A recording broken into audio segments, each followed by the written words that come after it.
Salut Guillaume, merci d'être là aujourd'hui pour ce podcast qui va parler de SEO. On va attaquer aujourd'hui par un sujet qui va intéresser, je pense, pas mal de personnes, c'est le top 10 de ce qu'il faut faire quand on se lance en SEO. Donc moi je suis Baptiste, fondateur d'Apollo Studio, donc on est une agence web marketing et SEO basée à Caen. Donc on est une équipe de 5 personnes et on travaille pour différents types de clients, ça va du grand compte à spécialisation dans le tourisme également. Et on travaille régulièrement, notamment avec toi, sur certains sujets très précis sur du SEO. Et voilà, donc est-ce que tu peux nous dire un petit peu qui tu es ? Je suis Guillaume Hernandez, je suis freelance en SEO du côté de Caen. Ça fait à peu près 7 ans que je fais ça et j'accompagne tout type de structures, principalement dans le tourisme, mais voilà, de toutes les tailles, dans leur visibilité en référencement naturel. Alors, on attaque. Je te laisse démarrer peut-être sur le premier point, donc commencer par le choix des mots-clés. Effectivement, puisqu'en fait, c'est assez simple. Le choix des mots-clés, ça va être dans quelle direction on va. Donc, c'est important de savoir vers où on veut aller pour devenir visible là où est la demande par rapport à notre offre. Bien choisir ces mots-clés, du coup, ça va vous permettre de rendre visible votre site internet là où vous êtes le plus susceptible de vendre vos produits. Et sans ça, en fait, vous passez à côté finalement de toutes les opportunités. Et alors, comment on choisit ces mots-clés ? Qu'est-ce qu'il faut regarder principalement pour choisir vraiment les bons mots-clés ? Choisir ces mots-clés, il y a plusieurs façons de faire. On peut passer par des outils comme par exemple l'outil de planification de mots-clés de Google AdWords. On va faire un brainstorming où on se dit tiens, j'aimerais bien me placer sur tel mot-clé.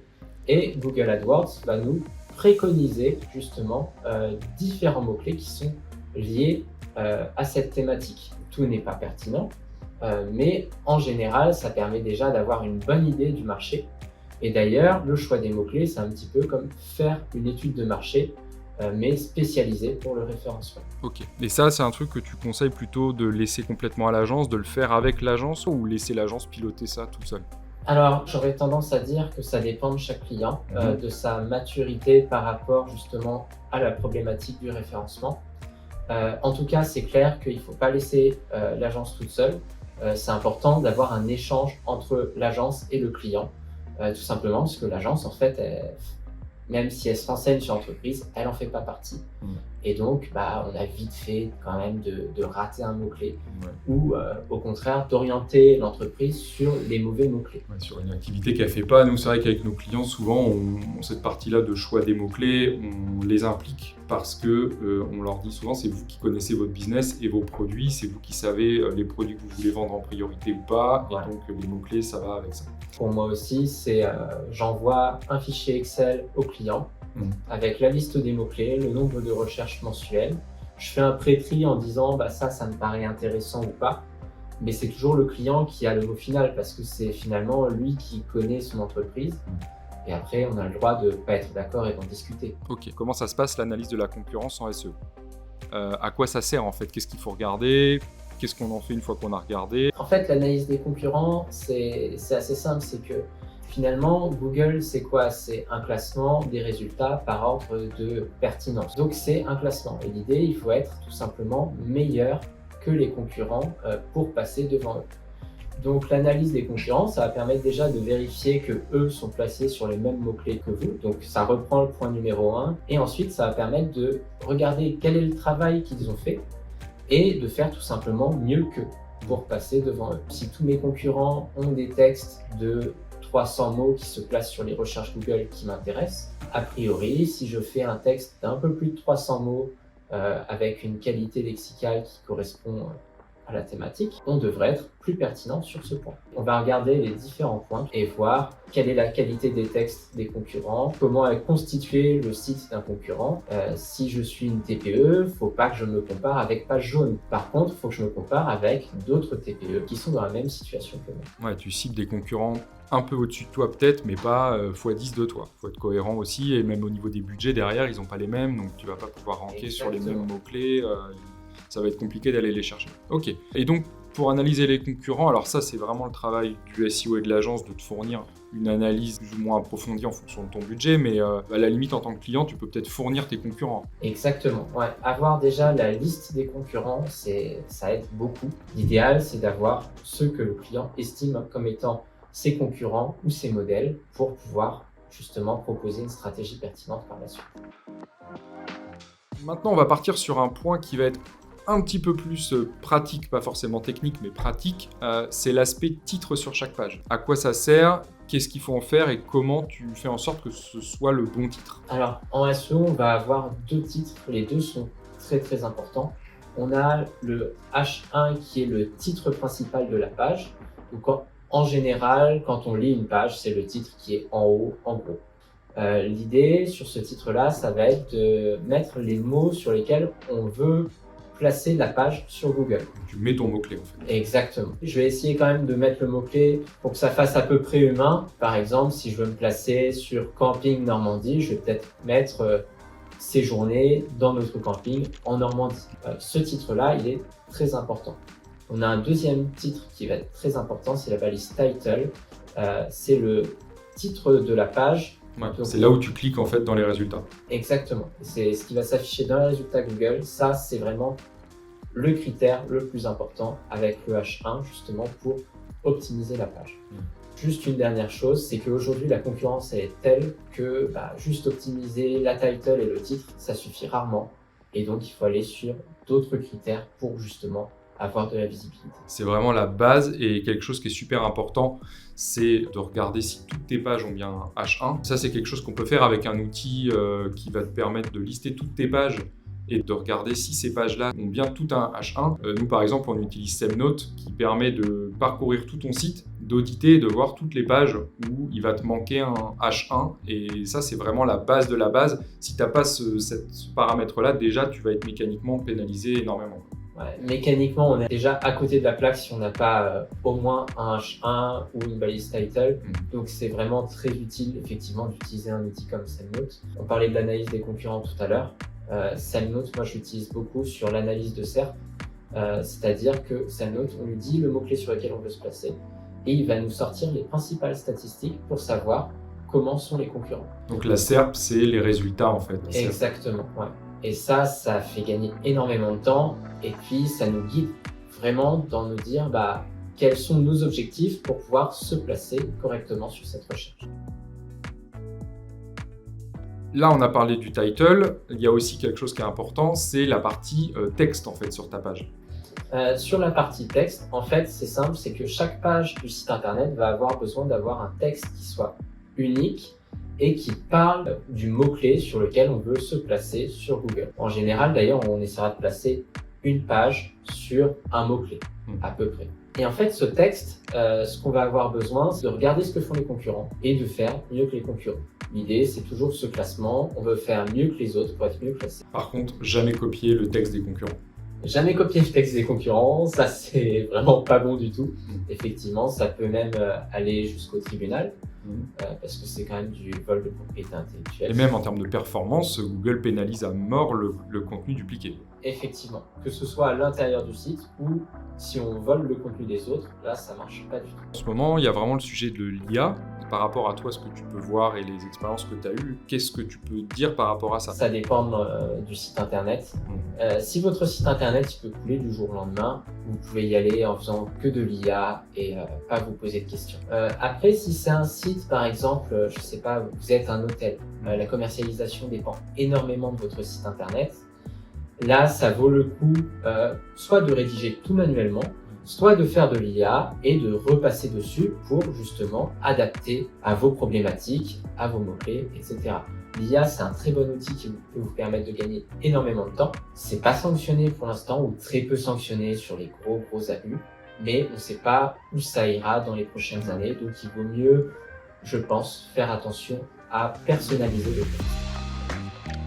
Il y a aussi une technique qui s'appelle donc les backlinks, ou les liens, en fait, c'est des liens externes à ton site qui vont renvoyer vers ton site. Ça, c'est une technique qui fonctionne assez bien. Est-ce que tu peux expliquer, un peu vulgariser ça? Les backlinks, les liens, en fait, ça va être un peu l'équivalent de la popularité du site internet sur Google. Ça va être un des critères principaux avec le texte pour se placer sur Google. L'idée des liens, ça va être que d'autres sites internet parle de votre site internet, donc vous recommande en quelque sorte, ce qui permet de monter dans les résultats Google.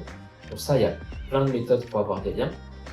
Par exemple, tout simplement, on peut appeler ses fournisseurs, ses partenaires et leur demander s'ils ne peuvent pas justement mettre un lien qui parle de votre site internet, comme s'ils vous conseillaient en fait. Ouais. Puis a priori, si vous revendez leurs produits, c'est qu'ils sont quand même contents de travailler avec vous et peuvent vous recommander. Ouais, quand tu parlais des hôtels, ça peut être, il appelle l'office de tourisme, il demande faites-moi un lien sur votre site et ça lui fait un lien par exemple vers son site d'hôtel.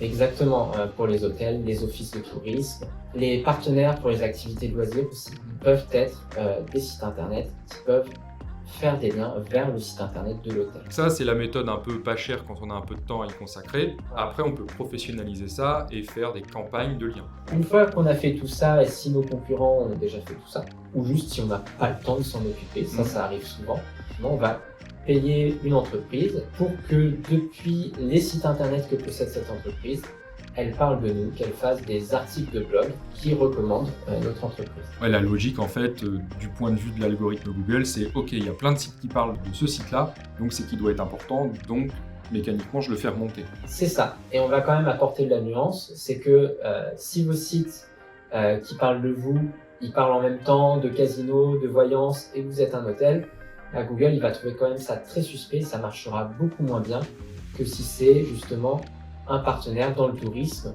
ou un autre site qui est spécialisé tourisme. Ouais. Et après, on a des exceptions aussi, on a des agences qui vont prendre des liens de très mauvaise qualité en grande quantité. Et du coup, finalement, ils vont acheter 200 liens qui auront l'efficacité de 20 liens. Il faut comprendre qu'un lien depuis un CDT, c'est Comité départemental de tourisme, si je ne me trompe pas, ça n'a pas la même importance qu'un lien depuis le tout petit acteur touristique. Pour Google, le site est très populaire d'un côté, donc forcément, s'il vous recommande, c'est comme si vous avez quelqu'un de très populaire qui vous recommande. C'est ça qui fait que si on n'y connaît vraiment rien, là, ça peut être important de déléguer à une entreprise qui est spécialisée dans le netlinking. Par exemple, on a Links Gardens, Juice, Next Level. Le point important maintenant, ça va être aussi de suivre un peu la performance, de voir comment la position de tes mots-clés évolue. C'est quand même intéressant en tant que client ou que ton agence à minima le fasse, de suivre en fonction des actions, est-ce que mes positions dans le Google augmentent. Donc ça, nous, c'est pareil, on utilise Semnote qui permet de faire ça et te donner un suivi quotidien de tes mots-clés. Donc tu mets ton site, tu dis moi je veux suivre ces mots-clés-là. À partir du premier jour, il va te dire tu es par exemple 40e et tu vas commencer à optimiser ton site, à acheter des liens et petit à petit, de jour en jour, tu vas voir la courbe de chaque mot-clé qui va augmenter et passer de 40e à 30e, à 20e, à 15e, à 12e et tu vas rejoindre le top 10 et voilà. Et en fait, ça te donne aussi toi en tant que propriétaire de ton site, si tu travailles avec des gens et que tu leur donnes de l'argent, ça te donne aussi le retour sur investissement. Est-ce que ça valait le coup de travailler avec cette personne-là sur ces mots-clés-là et est-ce qu'il fait bien son boulot? Ouais, effectivement, le suivi des performances, c'est quelque chose qui est essentiel. C'est ça qui va montrer tout simplement si ça marche ou pas. On va utiliser pour ça les mots-clés qu'on a sélectionnés au tout début pour justement suivre ces mots-clés-là dans un outil comme Semnote. Et Semnote va vérifier tous les jours la progression justement du site internet sur ces mots-clés-là. Il y a un autre outil que j'aime bien utiliser à ce niveau-là, ça va être Google Analytics. Parce que finalement, si on paye une agence SEO ou un consultant SEO, c'est aussi pour avoir du chiffre d'affaires derrière. Et donc, dans Google Analytics, on a un écran qui s'appelle les pages de destination. On est capable de filtrer en fait pour dire je veux voir uniquement le trafic SEO qui arrive sur les différentes pages de mon site internet. Et ça vous permet de savoir justement quel est le nombre de ventes et le chiffre d'affaires qui a été fait justement par votre prestataire SEO. Ouais, ça va confirmer que ton mot-clé était le bon aussi, parce que s'il a du trafic, que tu es bien positionné, théoriquement la page bien référencée sur ce mot-clé-là qui a augmenté au fil du temps, le trafic va augmenter. Si cette page-là est bien faite pour convertir, ça va te donner des contacts ou des ventes si c'est un e-commerce. J'ai aussi oublié de parler de la Google Search Console. Ça permet de savoir justement quels sont les mots-clés tapés par les internautes pour qu'ils arrivent sur le site internet. Ça, c'est très très important pour suivre les performances du site internet. Alors là, on a parlé vraiment beaucoup de SEO, mais la finalité de tout ça, c'est quand même de faire monter un site web dans les résultats de recherche. Et donc, c'est important quand même aussi, au niveau du choix technique côté site web, de ne pas non plus partir dans des mauvaises directions dès le départ. Qu'est-ce que toi, tu peux nous conseiller sur ça, sachant que nous, en tant qu'agence, c'est quelque chose évidemment sur lequel on est très sensible. On utilise WordPress, qui est un CMS le plus répandu au monde, c'est environ 60% des sites mondiaux, et qui est de base bien pensé, bien optimisé pour le SEO. Mais est-ce que toi, tu as des recos autres que juste le choix du CMS? Par rapport à ça, en fait, moi j'aurais tendance à préconiser d'aller déjà sur des choses qui sont approuvées, éprouvées. WordPress, par exemple, effectivement, ça fait tourner énormément de sites, c'est juste la référence et ça permet déjà de s'éviter pas mal de problèmes. Si par exemple on passe par une solution maison ou si on passe par une solution qui est pas très très connue, en tout cas dans le monde du SEO. Donc solution maison, c'est quand l'agence a développé son propre système pour faire le site web, par exemple. Ouais, ça c'est pour le coup, pour moi, quelque chose que j'aime pas trop parce que finalement on se retrouve prisonnier de l'agence et en plus quand il y a des problèmes techniques, bah, des fois on galère à avoir à ce que ce soit résolu parce que soit l'agence n'a pas le temps, soit des fois voilà, ils savent pas trop pourquoi ça réagit comme ça. Ouais, aussi. nous fait payer l'évolution, etc. Et en plus de ça, voilà, comme tu disais, t'es pieds et poings liés avec l'agence. Tu peux pas, si tu changes d'agence, tu repars de zéro. Enfin, il y a quand même beaucoup de problèmes. Que si ton agence utilise WordPress, bah, en fait, demain, tu changes d'agence parce que ça va plus avec celle-là. La nouvelle agence, normalement, saura travailler avec WordPress et repartira de la même base. Ça me rappelle une histoire. Une fois, j'étais intervenu pour un institutionnel qui avait justement un site sous WordPress. Et en fait, en discutant, il m'expliquait qu'une fois, ils ont voulu mettre une vidéo sur la page d'accueil de leur site internet et que l'agence leur avait facturé 500 ou 800 euros. Alors qu'en fait, ce qu'ils avaient fait, c'était juste passer le plugin du diaporama de la version gratuite à la version payante. Ça a coûté 30 euros. Et ils ont facturé une journée de travail pour installer une vidéo. Le fait d'être avec WordPress, ça permet aussi de dire, OK, cette agence, elle a une pratique qui était quand même pas très cool. Je peux changer de prestataire. C'est toujours compliqué quand il y a des développements sur mesure, des choses comme ça, mais ça reste beaucoup plus possible avec WordPress qu'avec une solution sur mesure. Bah, c'est ça. Et puis nous, je vois avec nos clients, par exemple, on est sur une politique où on les autonomise au maximum.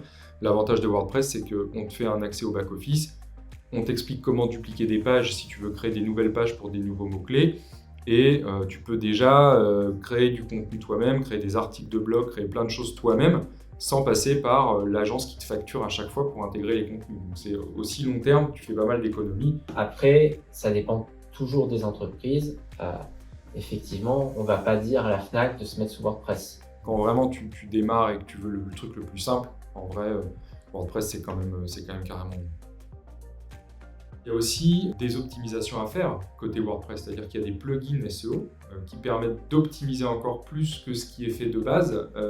Qu'est-ce qu'ils amènent de plus que la base de WordPress, ces plugins-là? En fait, les plugins SEO, par exemple, vont permettre de compléter certaines fonctionnalités qui manquent sur WordPress. Sur les plugins SEO, on va avoir par exemple Yoast SEO ou RankMath SEO qui vont permettre d'ajouter les balises title sur les pages du site internet. Sans ça, on peut pas le faire. On passe à côté de la possibilité de profiter d'un des critères les plus importants en SEO. Il y a aussi la notion d'arborescence. Donc ça, c'est plutôt quand on a un site qui est plus gros. Si on a un site de 5-6 pages, c'est pas très intéressant. Par contre, quand on commence à avoir un e-commerce avec beaucoup de produits, c'est peut-être bien de se poser la question de comment j'organise mes pages pour que Google comprenne le mieux possible de quoi parle mon site et qu'il me référence des mots-clés typiquement par catégorie de produits. Si je veux référencer une catégorie de produits particulière, c'est peut-être bien de bien organiser son site en amont pour que ce soit bien clair d'un point de vue arborescence. Est-ce que toi, tu as des conseils un petit peu sur comment, déjà à partir de quand tu commences à vraiment réfléchir à l'arborescence et comment tu t'y prends? En fait, l'arborescence, ça va être aussi un point qui va être assez essentiel. Ça va permettre à Google de comprendre que vous êtes expert de la thématique. Donc, si vous avez plusieurs services, plusieurs catégories de produits, l'idée, ça va être de regrouper ces pages-là dans le menu, mais aussi, par exemple, si je fais sur mon site internet une catégorie sur le web marketing, je vais avoir une page sur le référencement naturel, le SEO, ce dont on parle aujourd'hui, une page sur le référencement payant, une page sur le suivi des performances. Et l'idée, ça va être tout simplement de faire des liens entre les pages pour faire comprendre à Google qu'elles travaillent ensemble, elles font partie de la même thématique. Dans un e-commerce, on va avoir des catégories de produits et donc on va lier nos produits de la même catégorie entre eux pour permettre que Google comprenne qu'on est expert dans cette catégorie de produits. Par exemple, dans un e-commerce, l'arborescence, il y a des choses qu'on peut mettre en place qui sont très très simples à mettre en place, qui permettent de déjà améliorer les performances du site. Ça va être les produits similaires que tu évoques. Ça va permettre de lier tous les produits de la même catégorie entre eux. Donc ça fait déjà un travail qui est énorme. Et on va avoir aussi le fil d'Ariane. Ça va permettre de dire que le produit il appartient à la catégorie de produits. Et donc que Google comprenne qu'il y a une cohérence. Logique d'entonnoir. En fait. Il y a une logique d'entonnoir, effectivement, dans tout ça. Merci Guillaume, c'était top. Moi j'ai appris des choses, mais j'espère aussi que les gens qui regarderont ça apprendront des tas de choses et pourront surtout les mettre en pratique. À très bientôt. Et puis on se retrouve une prochaine fois.